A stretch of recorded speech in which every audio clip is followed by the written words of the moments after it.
On tonight's edition of The Insiders, we investigate the phenomenon of gang stalking. WTXL ABC27's Paulo Salazar examines the events that led to one man taking a gun on FSU's campus and opening fire.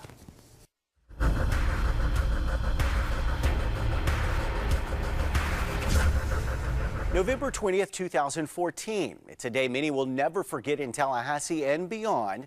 What started out as a night of studying in a college library turned to tragedy because of one man, Myron May. May believed he was a victim of gang stalking. Well, tonight you'll hear from May in his own chilling words, pleading for anyone to understand him as we examine just what is gang stalking. Kind of my last words.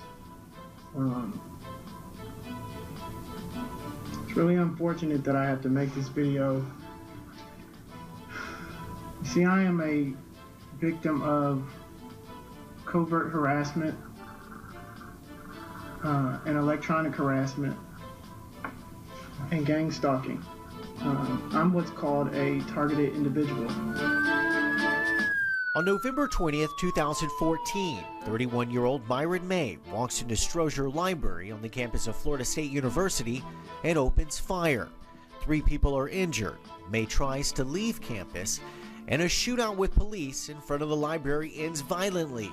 The medical examiner confirming May was shot 24 times by police. For now, things seem to be back to normal on campus. Students have fallen back into their routines, but it was here not so long ago on a tragic night that has many wondering what could make a man snap and lose control. What causes a seemingly well-liked guy to plan a mass murder? Is it mental illness, or as many suggests, being a victim of gang stalking? The goal of gang stalking is literally to drive a targeted individual crazy. If you search gang stalking on the internet, you can find thousands of people all over the world describing similar circumstances. Those who feel they are victims of gang stalking truly believe people are out to get them. They employ isolation tactics. They basically try to convince your family, your friends, your neighbors, your coworkers that they should be keeping an eye on you. In a 2-hour video diary that May released before the shooting, he explains how and when he started to believe he was a targeted individual. A constant bout of noise that is never ending is designed to keep the targeted individual on edge. In September of 2014, while May was living in Las Cruces, New Mexico, he filed a police report.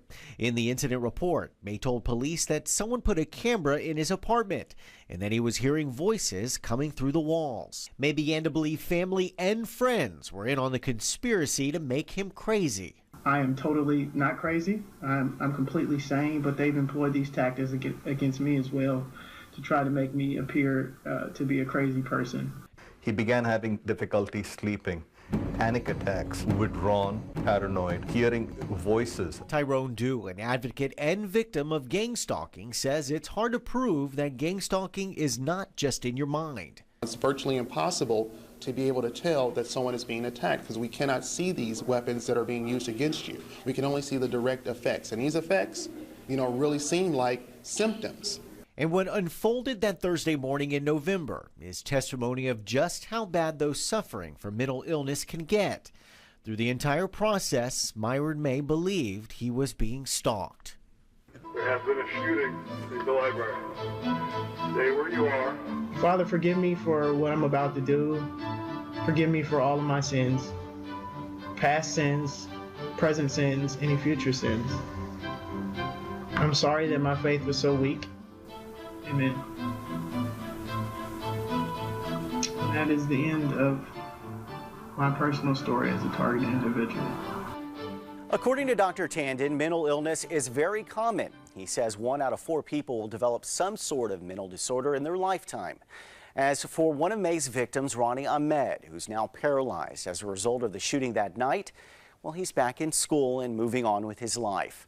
If you have a story idea for The Insiders, you can email us your idea at ABC27news@WTXL.TV. Attention, The Insider.